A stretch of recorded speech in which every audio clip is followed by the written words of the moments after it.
한 시대에 영적인 큰 흐름을 지금 바꾸는 시간표 아닙니까? 유대인들에게 주셨던 복음이 이방인에게 흘러가는 가장 귀중한 곳에 오늘 안디옥 교회가 있었거든요. 그 안디옥 교회를 누가 세운 자라면 목회자가 세운 게 아니에요. 안디옥 교회를 하나님이 흩어진 중직자들이 세웠단 말이에요. 그러면 이 중직자들은 어떻게 이 큰 축복을 누렸느냐? 한 가지를 바꾸었어요. 그게 바로 각인을 바꾼 겁니다.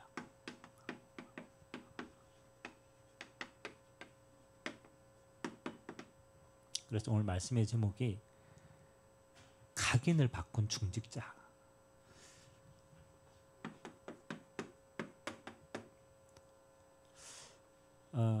여러분 중직자가 사실은 그 성도들 아닙니까? 우리는 얼마나 중요한지 잘 몰라요.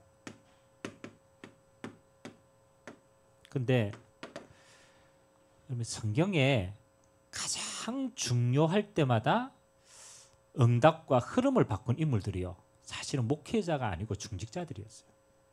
자, 예를 한번 들어보겠습니다.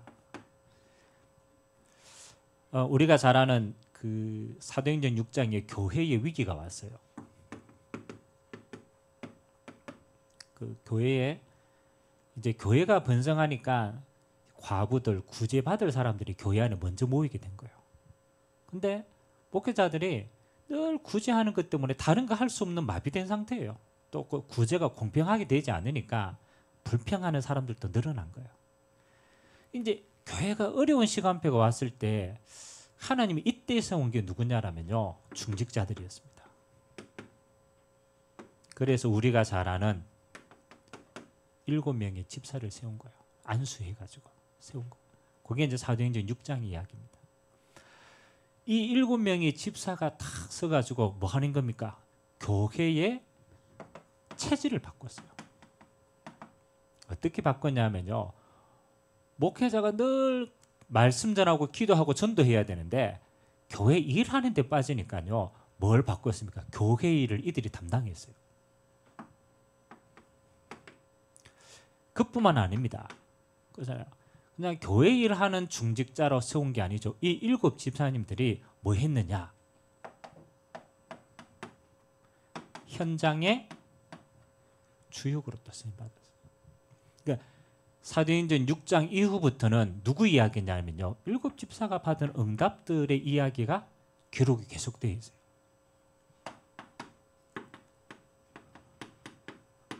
사도행전 7장에는 우리가 잘 아는 스데반 집사님의 이야기가 나옵니다.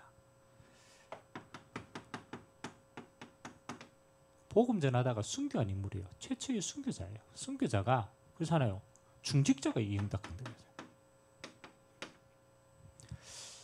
수많은 유대인 앞에서 이스라엘의 역사를 쭉 이야기하고 뭐 하느냐? 너희가 항상 하나님 앞에 범죄했지 않느냐? 하나님이 예수를 그리스도로 세운 거 아니냐? 그분으로 말미암아 구원받는 게 아니냐? 그러니까요, 현장의 영적인 분위기를 싹 바꾼 인물이 중직자예요. 또 사도행전 8장에는 누구 이야기입니까? 빌립 집사님 이야기입니다. 예수님 이후로 아무도 가지 않았던 땅이 하나 있어요. 그거 어디입니까? 예수님만 복음 전하러 갔어요. 그 이후는 아무도 안 갔어요. 그게 사마리아 땅입니다. 설명 많이 안 해도 알겠죠. 유대인들은 혼혈 민족이라고 해서 이방인보다 더 천시익인 겁니다. 그러잖아요. 이 배경을 가진 데를요, 목회자가 간 게 아닙니다. 하나님이 빌립 집사 중직자들을 통하여 뭐 하는 겁니까? 사각지대를 살린 거예요. 우리가 잘 아는 사도행전 9장, 한 시대의 흐름을 바꿨던 인물이 바울 아닙니까? 바울. 그렇죠? 우리는 바울은 잘 알고 있어요. 근데 바울을 세울 인물을 잘 몰라요. 이 바울을 누가 세웠어요? 물론 하나님이 세웠지만, 그렇죠? 바울이 죽게 돌아오는데 가장 귀중하게 쓰임받은 인물이 누굽니까? 아나니아예요. 아나니아. 다메섹의 아나니아. 이 아나니아가 다메섹에 뭐 하는 거예요? 하나님이 보내신 중직자로 감당하고 있는 거예요. 사도행전 10장에는 누구 이야기가 나오냐라면 고넬료 이야기가 나옵니다. 이방인 고넬료. 이 이방인 고넬료 이 백부장 아닙니까? 이 사람을 변화시키는 근거지가 누가 나오냐라면 요빠 지역에 응답받고 있는 중직자입니다. 이 중직자의 집으로 고넬료를 부른 거예요. 그러니까 사실은 여기에 요빠 지역에 있는 중직자가 없었으면 고넬료를 못 세우는 거야. 그리고 아무도 가지 못한 저 이방인들을 향해서 처음으로 흩어진 자들이 복음을 전했는 인물들이 오늘 사도행전 11장에 안디옥 교회를 세운 중직자입니다. 그러면 엄밀하게 말하면 사도행전의 모든 응답의 흐름은요, 누구 중심으로 움직였어요? 중직자 중심으로 움직였어요. 맞죠? 또 다른 말로 말하면 누가 갱신을 제일 빨리 하고 잘했어요? 그렇죠. 누가 갱신을 잘하고 빨리 응답받아서요? 중직자들입니다. 저도 목회자지만 우리 목회자 이렇게들만 모여가 하는 수련회가 있습니다. 목회자 부부 수련회 이런 데는 목회자만 와요. 찬양 인도하시는 목사님이요. 찬양 인도 이제 집회 때마다 하잖아요. 제일 말 안 듣는 사람. 찬양 인도하면 제일 따라 안 하고 막 제일 말 안 듣는 사람 누구냐? 목회자들이라. 목회자들끼리 모이면 찬양 안 합니다. 딴짓합니다. 그러고 보니까 어떤 면에서는 갱신하기 제일 힘든 위치에 있는 인물들이 목회자라. 그렇죠? 근데 그 목회자의 연약한 부분을 채워가지고 함께 응답받았던 인물들이요, 중직자들이었어요. 사실 중직자가 그릇이 더 컸어. 목회자 품고 같이 갔다니까. 그래서 여러분 이해해야 돼요. 목회자는 교회 안의 응답들을 체계적으로 만들어가고 성도를 세워가는 인물이에요. 그러니까 목회자가 가장 잘하는 것은 영적 부분을 가장 잘 알지만 또 어떤 면에서는 가장 잘 모르는 게 세상일 수도 있어요. 아무리 뛰어나도 그렇잖아요. 이건 우리가 있는 현장이 아니, 목회자가 있는 현장이 아니니까. 근데 중직자는 어디의 사람이에요? 중직자는 현장의 사람이에요. 세상 안에 들어가서 세상을 바꾸는 사람이에요. 그럼 반대로 말하면은 중직자는 현장의 시간표를 보고 뭘 가장 잘할 수 있는 사람이냐? 빨리 갱신할 수 있는 사람이에요. 그래서 교회를 목회자를 도와서 교회와 세상의 흐름들을 가장 빨리 바꿔가는 자들이에요. 그래서 하나님은요, 중직자를 통해서 굉장히 중요한 문들을 그 다음부터 계속 열어갑니다. 그만큼 중요하다라는 거예요.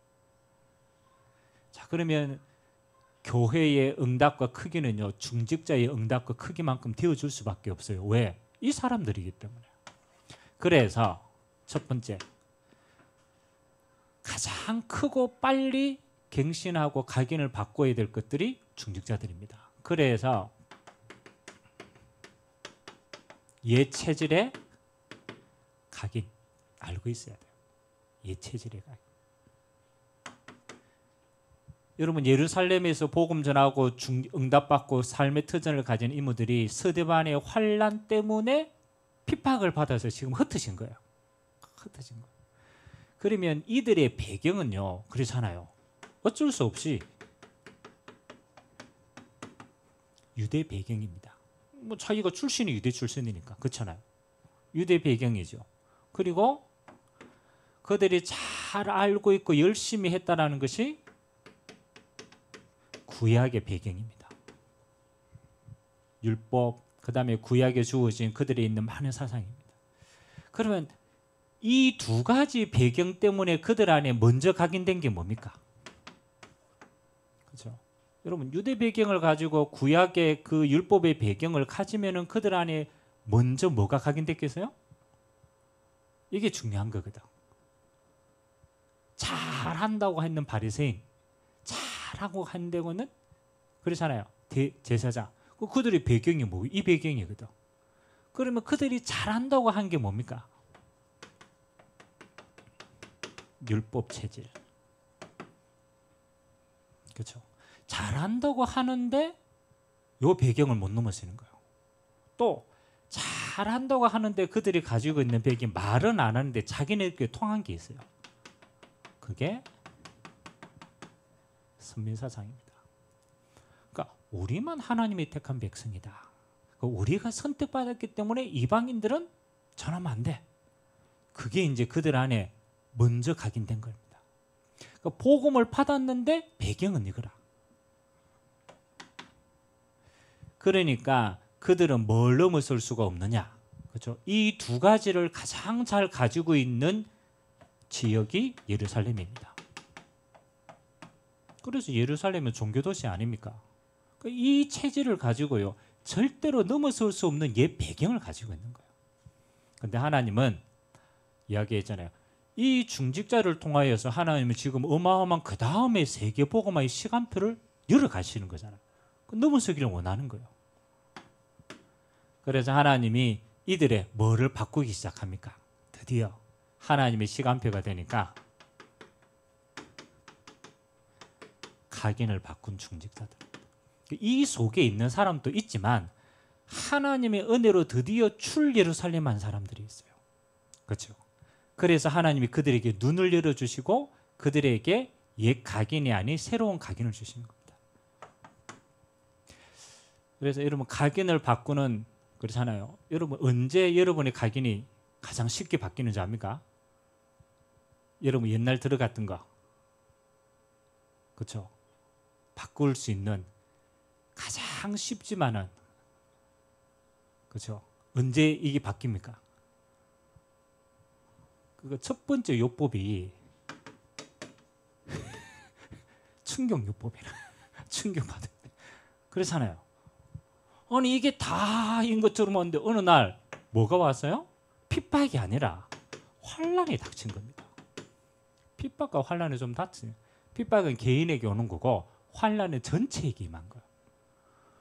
스데반의 환란 때문에 스데반이 복음 전하다 충격했잖아요. 이제 유대인들이 이를 갈고 기독교인들을 박해하기 시작하는 거예요. 그러니까 전체가 일어나서 종교적으로 정치적으로 완전히 쫓아내쁜 거예요.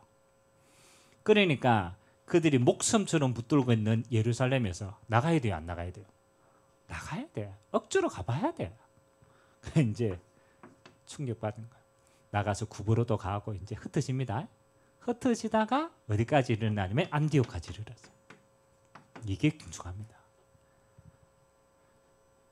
안디옥은 그 당시에도 굉장히 교통의 요충지고 무역이 활발한 곳이었습니다. 안디옥에 딱 이르러 보니까 유대인들은 별로 없어. 여기 이방이 이제 무역의 도시니까요. 가보니까 누가 많아요? 그 이방인.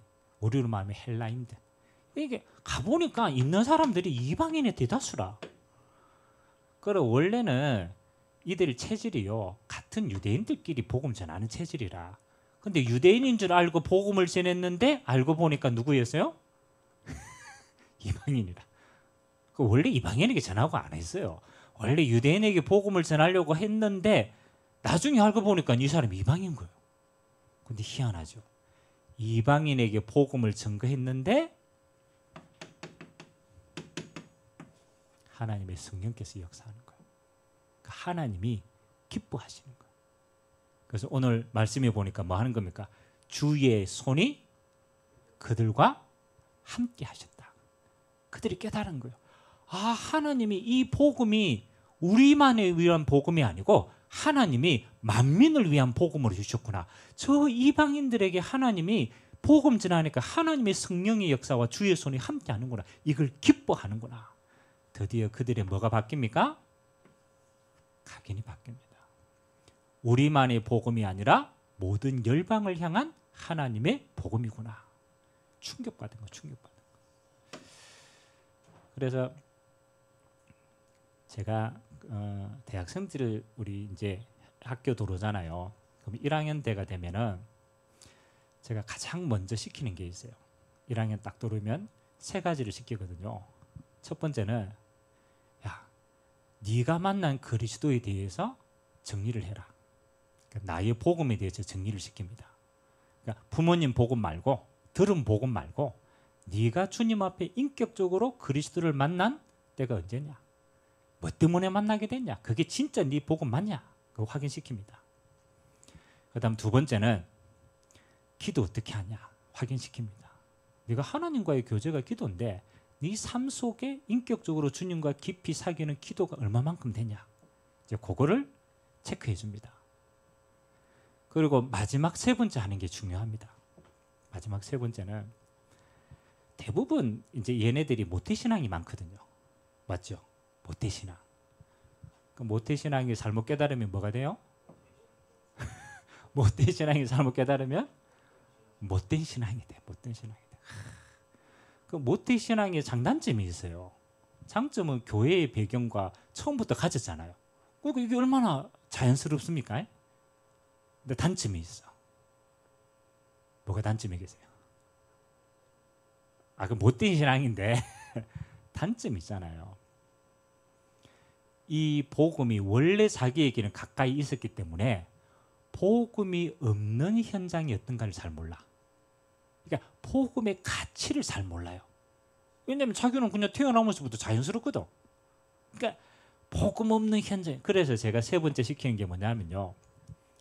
현장에 가서 복음을 의도적으로 전하게 만듭니다. 전하게 만듭니다. 그러니까 이놈들이요, 맨 처음에는 복음 전하는 게 쪽팔려요. 어떻게 뭐 친구들에게 복음 전합니까? 이랬거든요. 근데 자기가 어떻게를 복음 전했는데 너무너무 자기가 잘 알고 있는 이 친구가 복음을 진짜 받을 때가 있어요. 하나님의 역사인데 아니 이 친구가 어떻게 이 복음을 이게 어떻게 받지? 그 복음 받는 거 보고 이 친구가 충격받아요. 어떻게 충격받냐면 이 복음은 나뿐만 아니라 모든 사람에게 필요한 복음이구나. 아멘. 그러니까 그 현장을 보고 뭐 하느냐? 그때서야 충격을 받아요. 아멘. 바울이 로마서를 적을 때요. 로마서를 적을 때 1장에 로마서의 배경과 이유를 적습니다. 이제 그 이유 가운데 뭘 적느냐라면 나는 복음의 빚진 자다. 나는 복음의 빚진 자다. 내가 로마에 안 가봤지만은 내가 이방인인 너희를 위해서도 내가 복음에 빚이 졌다. 그래 내가 복음의 빚갚으러 가야 된다. 흰수염이 많이 났는데 갑이야. 좀 중요합니다. 우리가 여러분 중직자들이요 복음을 압니다. 근데 여러분의 복음이 언제 진짜 능력을 발휘하느냐면 여러분의 현장에 여러분들이 절대 아니다. 저거는 안 된다. 라고 하는 곳에 하나님의 복음의 능력을 체험하면요. 여러분들이 각인이 바뀌게 됩니다. 아멘? 그래서 저는요. 여러분 진짜 현장에 무조건 전도하는 게 아닙니다. 이거 확인해야 돼요. 확인해야 돼요. 그래야 그때부터는 앞에 이제 가비가 있었으니까 올해 2월 달에 우리 호주 갔잖아요. 호주 대학 선교 갔잖아요. 대학 선교 갔는데 이제 우리가 대학생들 복음 전하는데 이제 그냥 가면 안 되니까 우리가 한국 문화 이렇게 해가지고 이제 간단 말이에요. 그래서 이제 현장에서 복음 전하는데 가비에게 뭘 입혔냐면 왕복을 입혔어. 왕복 머리 쓰고 한복 입혀가지고 현장에서 찬양하고 복음 전한단 말이에요. 이게 이제 한국 사람이 와가지고 이제 왕복이니까 신기하잖아요. 그래가 찬양하고 이러니까 이제 사람들이 붙는단 말이에요. 근데 참 희한하죠. 저 모습에 왕복을 걸쳐놓고 머리 써놓고 땀 뻘뻘 흘리고. 근데 진짜 카비한테 가면요, 애들이 집중을 해요. 그리고 제가 보니까 완전 뭐라 그럽니까? 완전 전도자라. 막 앞뒤 안 따져. 막 바로 막 복음 설명합니다. 앉아봐라면서 니 들어야 된다면서. 그죠? 다이렉트로 설명. 나 같으면 야, 저걸 듣겠냐라고 하는데 희한하죠. 들어요. 듣고 영접을 해요.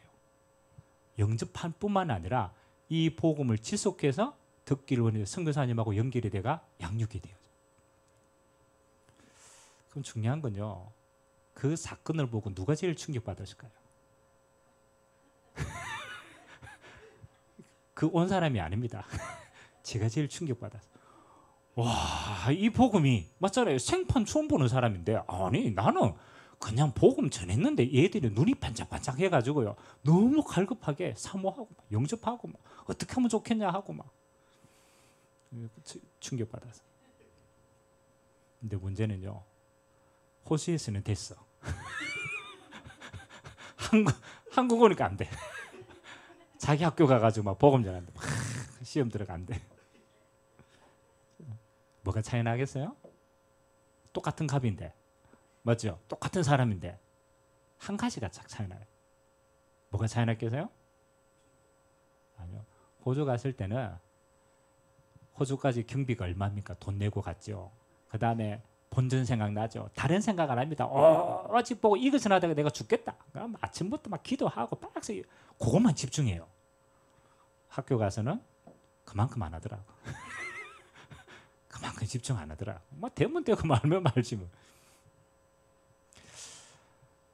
하나님이 우리에게 현장을 주신 이유는 먹고 살기 위한 것도 되고 뭐 우리 여러 가지가 있잖아요. 근데 하나님이 우리에게 주신 현장은 한 가지가 더 있어요. 이 복음의 능력을 체험할 수 있고 우리의 각인을 바꾸는 현장으로 하나님이 주신 줄 믿습니다. 이게 중요합니다. 그래서 하나님이 이 각인을 싹 바꾼 거예요. 두 번째는 주의 손이 함께함으로, 이게 중요해요. 우리는 심부름할 뿐인데, 그렇잖아요. 우리는 조금 주를 위해서 하나님의 나라에서 조금 바라볼 뿐인데요, 하나님은 우리의 각인을 바꿀 수 있도록 그게 성령의 역사를 부는 겁니다. 여러분, 우리의 각인은 우리 힘으로 안 바뀝니다. 근데 하나님이 성령으로 기름 붓듯 역사하시는 거예요. 그러니까 이 역사를 체험하니까 뭐가 바뀝니까? 각인이 바뀌어요. 각인. 그래서 현장을 보고 각인이 바뀌고 하나님의 역사를 보고 각인이 바뀝니다. 그 다음부터는 이제 좀 달라집니다. 눈치를 챘잖아요. 눈치를. 아, 하나님이 이방인을 기뻐하시는구나. 하나님의 성령이 역사하는 거 보니까 이거 하나님의 절대 계획이구나. 그때부터는 뭐 하는 겁니까? 하나님의 계획을 보고 믿음으로 도전하기 시작합니다. 그래서 사도행전 13장부터는 뭐 하는 거예요? 본격적으로 선교를 보낸다니까. 그 일에 하나가 된다니까. 하나님이 응답하시는 걸 보면요, 하나님의 절대 계획을 보고 믿음으로 그때부터는 도전합니다. 세 번째는 여러분이 응답으로 각인이 조금 바뀌니까요, 각인을 바꾼 자를 통하여 하나님의 응답이 주어집니다. 우리는 내 한계를 가지고 있으면 내 한계밖에 응답을 못 받아요. 근데 내 한계를 넘어서서 하나님의 것을 누리면 하나님의 진짜 응답을 보게 되는 거예요. 자, 하나님이 이 각인을 바꾼 제자들 중심으로 어떤 응답을 주었느냐? 첫 번째 응답입니다. 교회 세우는 응답을 주었습니다. 여러분, 안디옥 교회의 주체가 누구였습니까? 흩어진 중직자들이었어요. 중직자들. 그 말은 하나님이 그 흩어진 중직자들에게 아무나 할 수 없는 교회 세울 축복을 주셨다. 여러분, 교회가 세워진다는 건 건물을 세운다는 의미가 아닙니다. 이 교회가 세워지기 위해서는 뭐 하는 겁니까? 그렇잖아요.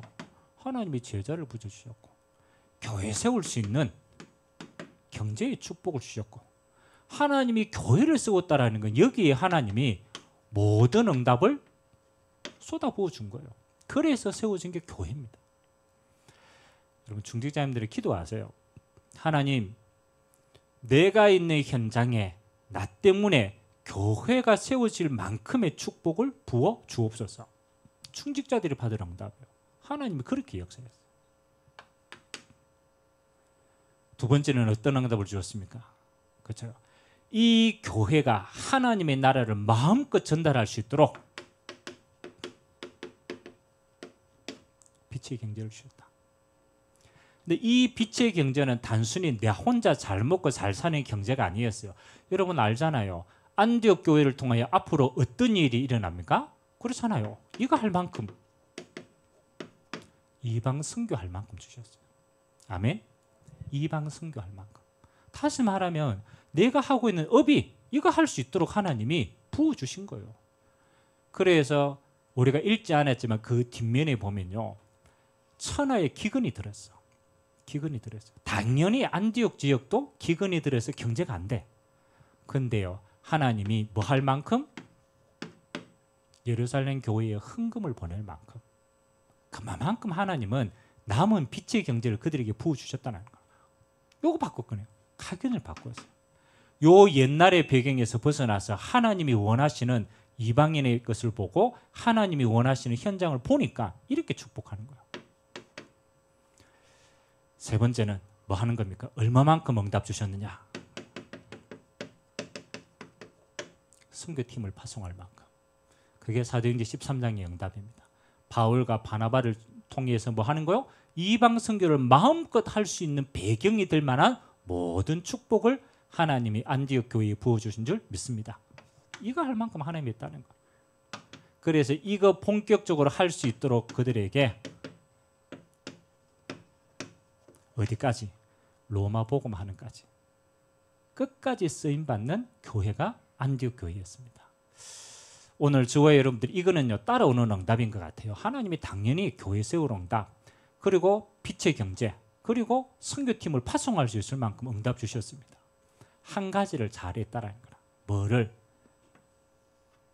옛날 각인에 머물리지 않고 하나님이 원하시는 하나님 나라의 각인을 바꾸고 여기에 전무한 줄 믿습니다.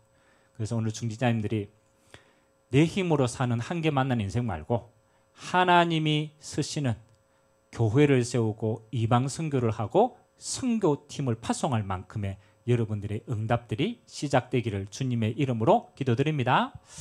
우리 같이 한번 기도합시다. 하나님, 오늘 안디옥 교회를 세운 중직자의 축복입니다.